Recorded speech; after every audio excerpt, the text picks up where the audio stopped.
Okay, so today I'm finally getting started on a K20A2, prepping it out to get it to go in the car. I've already cleaned it up. It's one of the first things I like to do before I start messing with an engine or put one in the car is go ahead and handle all the maintenance on it. The first thing I'm going to do is a timing chain, a full timing chain service, which is going to be the timing chain, oil pump chain, all the tensioners and guides and so on and so forth.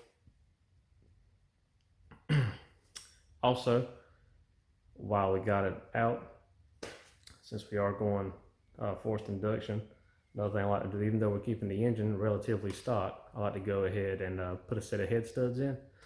So I've got them on the way. They hadn't came in yet, but pretty much got everything for it. I've got all the timing stuff in. I'm waiting on the studs, gaskets, stuff like that. But usually I like to wait till I get everything before I tear something down. That way I can go ahead and put it back together. But I'm gonna have to head this head resurfaced anyway, so I won't be able to put it back together right away anyway. So maybe go and get the head off so I can get it resurfaced. After that, we'll be able to go. I have all the parts, be able to slap it back together. So the first thing I'm going to do is start tearing this down. I'm going to take the valve cover off. Let's pull the coils out, valve cover, timing cover, all that good stuff. Anything related with that, and that way we can get to the timing stuff. So first thing I want to do is TDC and see if there's any stretch on the chain that's in there, just for curiosity. Then we're going to go ahead and tear it down, get the head off, and then get everything ready so that when we get our head machine, we'll be able to put everything back together. Okay, so first things first is going to be pulling the coils out. Just a couple 10 millimeters.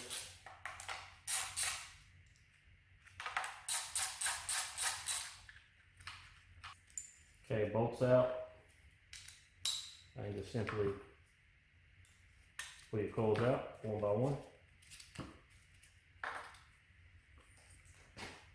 Okay, next thing, pulling the valve cover. Again, just a few 10 millimeter bolts, nothing crazy.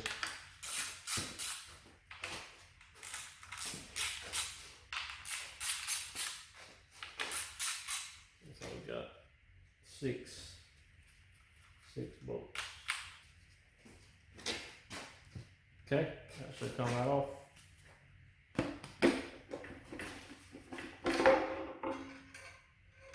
Pull our dipstick as well.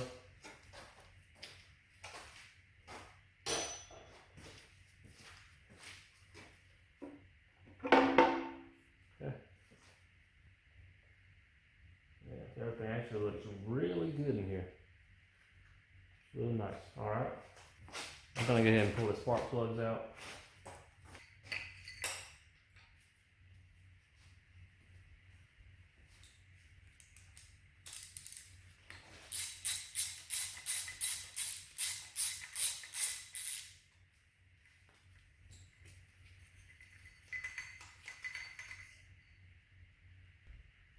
Whenever you go on turbo, you do want to go with a, depending on the horsepower, you're looking at usually a couple heat ranges colder, as well as closing up your gap. Again, it really just depends on the boost and power level you're looking at as far as the degree in either one of those. First thing I'm gonna do is worry about getting the timing stuff out of the way. So I'm not gonna be worried about getting too much stuff off the head right now. We have to get this coolant line out of the way. And I think I'll be able to pull the cover. It's been a long time since I took one of these apart, but I think I'll be able to pull this timing cover without taking the oil pan loose. Probably take a couple of these bolts loose, but I'll still be able to leave the oil pan on. Whenever I do the oil pump timing chain for the oil pump, I might have to pull the pan. I'm not really sure. Yeah, it's been a long time since I worked on one of these, but so yeah, first thing I'll do is I'm gonna pull this coolant line and go ahead and start taking this timing cover apart, off rather.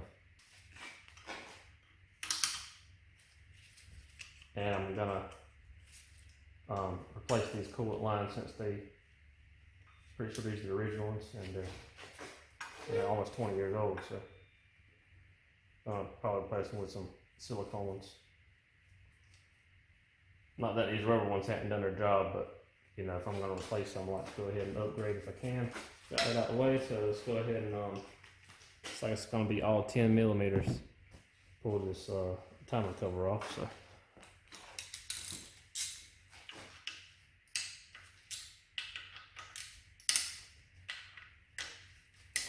Go ahead and just break everything loose first.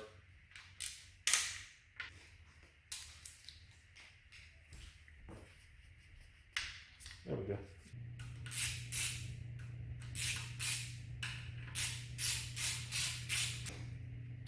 Okay, so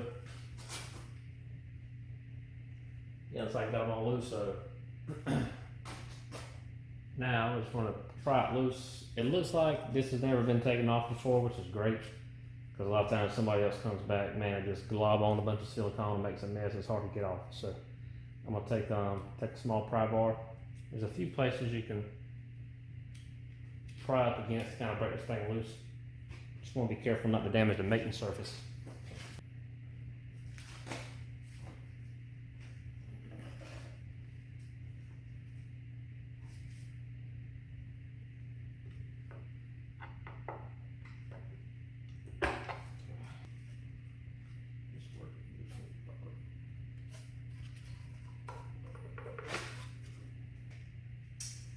What an idiot. I just said something about this bolt being in here. And look at it.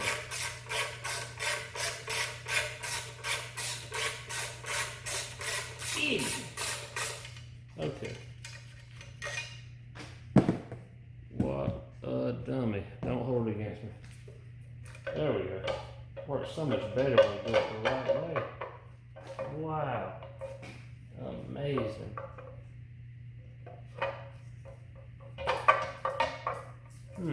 Okay. Now I see why this outlet here is separate from this housing, so you can take that loose.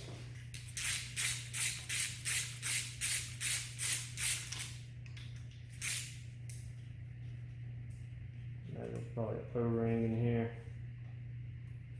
Careful not to damage that yet. So worthwhile to replace that while you're in here. So it actually looks really good. Okay. So, all right. So while we're in here, let's take a minute just to kind of see how this thing seals up. So also we got some perimeter silicone. She's got an O-ring here, which I think we have a replacement for. Got a dab on these surfaces, some here, and then along the oil pan rail, if you can see that in the frame. Yeah, so.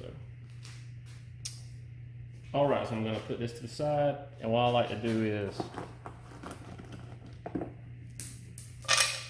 take a Ziploc and put these things in and label them, or just kind of keep them together. What I'll do is I'll just kind of sit them beside the part, like so. The way you don't mix anything up. Okay, so let's take a look at the timing setup. Got your overhead cams here, cam gears, chain, your guides, and so we've got our tensioner for the timing chain. So then you've got your oil pump down here. Oil pump chain, oil pump guides. So I would not recommend to replace just the chain. Reason being, if this oil pump chain fails, your engine can make your toast anyway. Same thing I used to do a lot of timing belt setups on cars with balance shafts. So you have an actual thick timing belt for the crank to the cams, and you have a small timing belt for what would run balance shafts. And actually some K series have balance shafts, but it's more kind of built into the oil pump. But a lot of people I would see would just change the timing belt and leave the balance shaft belt and not replace it. But while you're in there, you might as well do everything, because of course what happens is a few thousand miles down the road, you throw the balance shaft belt it throws the cam belt, so I mean, you just assume shouldn't even, if you're not gonna do it right, don't do it at all. You're just wasting money and time. So, all right. So what I want to do is set this to top dead center, and then we will. I just want to see, if the chain has any stretch on it or not. Above your crank, you can see there's an arrow. So we have a mark on the gear that'll reflect that. And I'm thinking, I see a dot right down there. I'm thinking that's what it is. Again, I'm no K-Series expert. It's been a long time since I worked on one of these. At the top, you'll have a an arrow, and then these two marks in the middle should line up exactly straight. We're going to set this to top dead center. We're going to check everything lined up like it's supposed to be, and then we'll see if there's any, if the chain's moved any. So, and if you're not exactly sure where top dead center is, obviously look it up in the manual. But if you're not exactly sure, another thing I like to do, even if I am sure, I'm paranoid, I still like to do this. Top dead center goes off number 1 cylinder, which on these particular motors is the cylinder closest to the timing setup. What you want to do is take a long screwdriver or something, stick it down the hole for the number 1 spark plug, and then you'll rotate this, and then whenever that top dead center is going to be, this number 1 piston is going to be all the way to the top of the combustion chamber, or to the top of the stroke, cycle revolution, whatever you want to say. So whenever we get to TDC, we'll watch this screwdriver go up, and it should peak whenever we're at TDC. And we'll do that, and then we'll also compare it with our notch on our crank, and it should be dead even. But it's just another good visual representation. So once we get to TDC, our cam gears should line up. So the screwdriver is actually a little elevated already, and so it should be right here at TDC. I'm going to rotate the crank here and get everything lined up.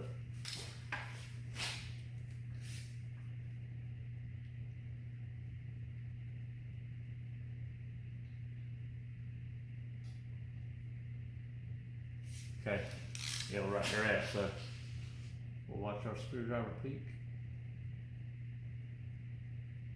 Yep.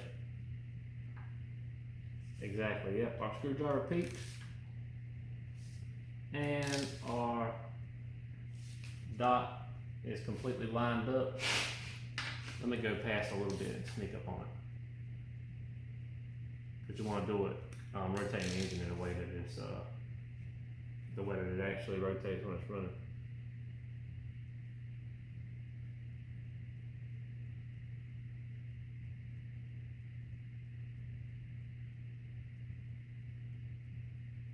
There, so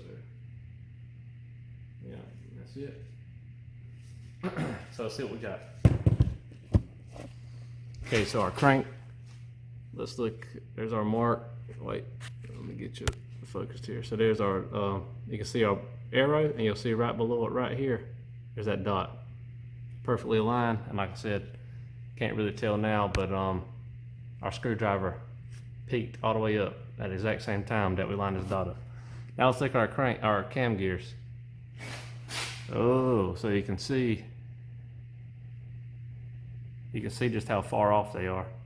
And our marks in the middle should be dead even, they're not.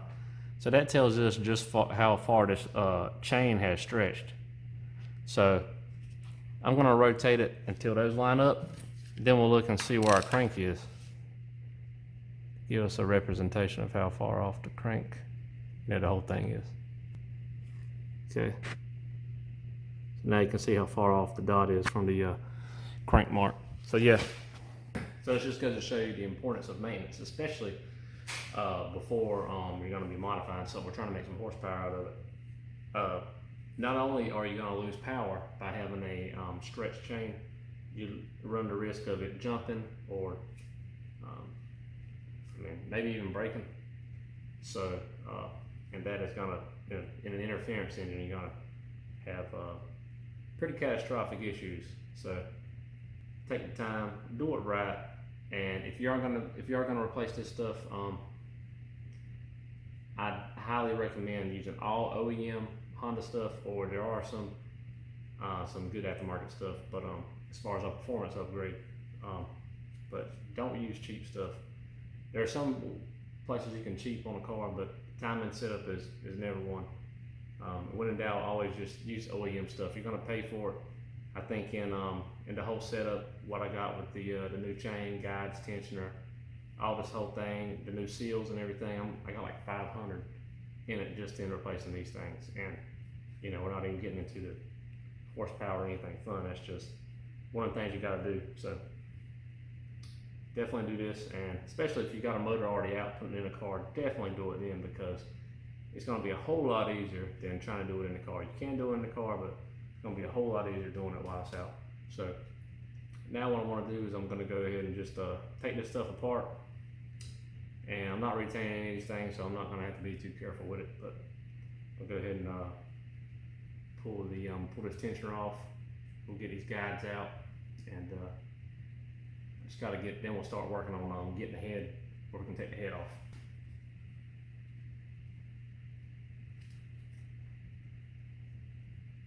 Just gonna pop that in there just so it don't, when I take it loose, it just don't snap out. Not that it matters, but just make everything a little less violent.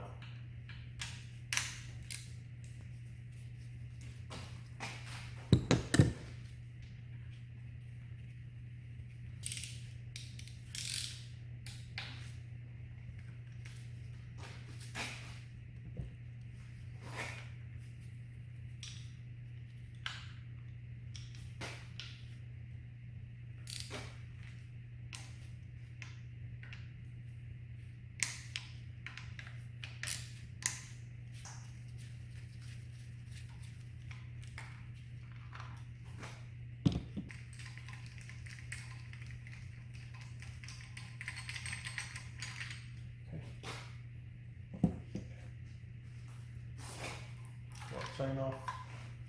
Okay, so we got all these old timing, well, not all of them, still got the oil pump on, but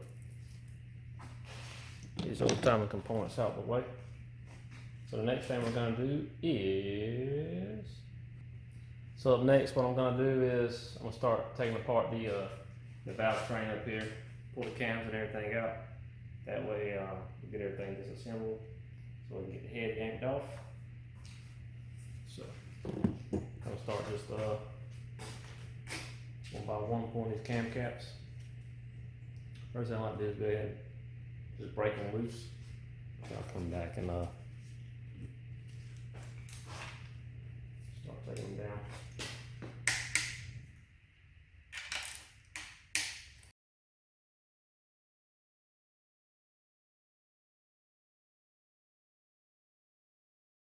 Another thing I like to do is take a lot of pictures of this stuff before I take it apart. The good thing is a lot of stuff is numbered, and you have arrows, so you got good references of where everything goes. But I still like to take it apart. I mean, take a picture of it, take it apart. That way I don't have any issues or any questions when I put it back together.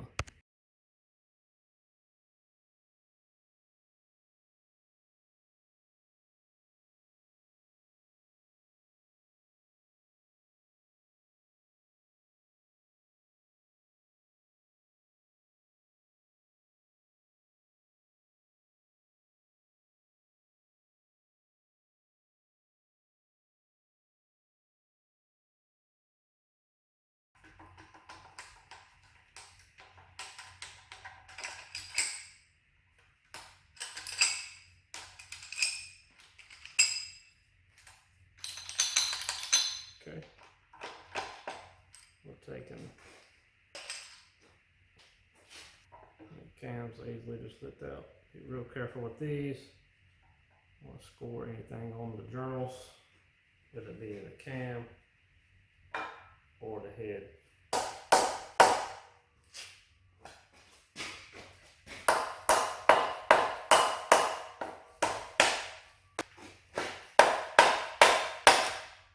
There we go.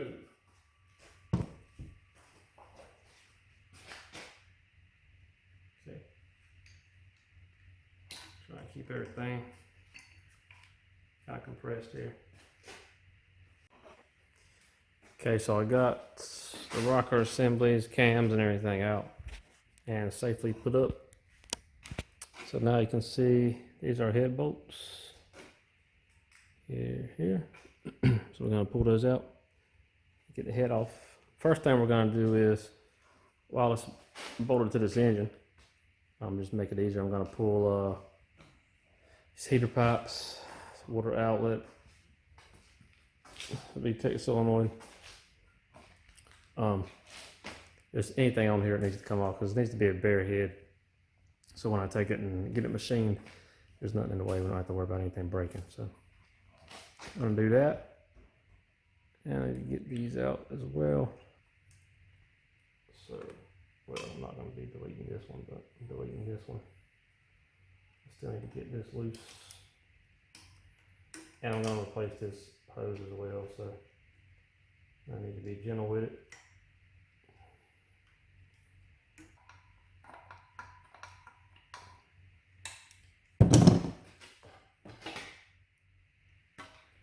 Okay.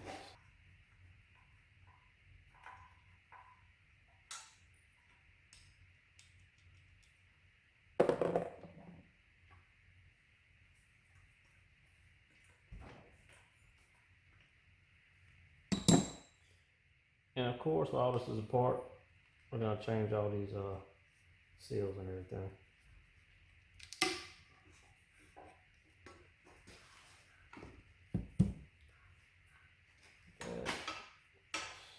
Now this should come off pretty easy.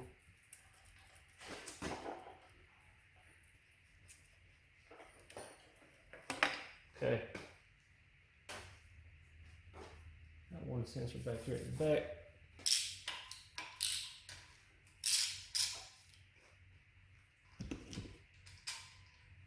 Okay, that's all that was.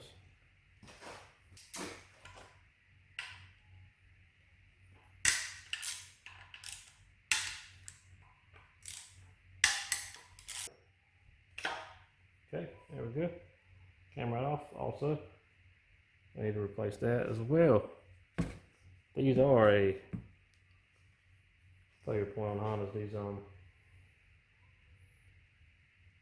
it's called spool valve seal. Just tell how hard that one is. So yeah, if I don't change that now, it's gonna come back and bite us in the butt later.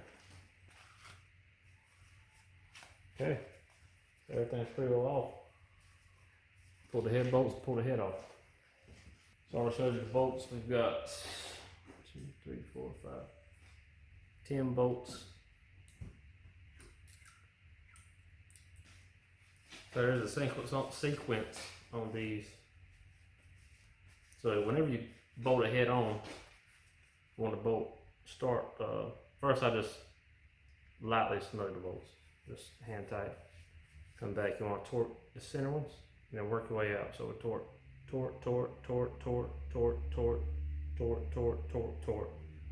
Now make sure you get it nice and flat all the way across, and lessens the chance of warping the head. So it's going to be the reverse taking it off. So we want to start the outside ones first. I just break them loose and work your way in, then I'll come back and I'll take them all out. I really can't recall a spec on these. Some engines it's like 75, some of them it's like 100. Okay. Bolts out.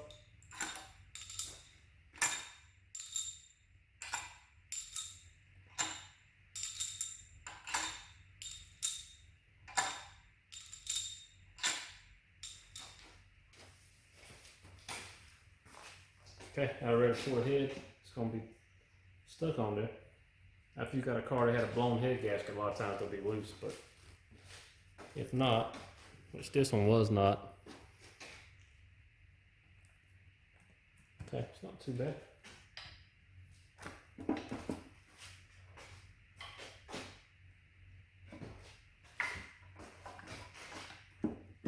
Okay, and be careful with all these machined aluminum because the edges will cut you.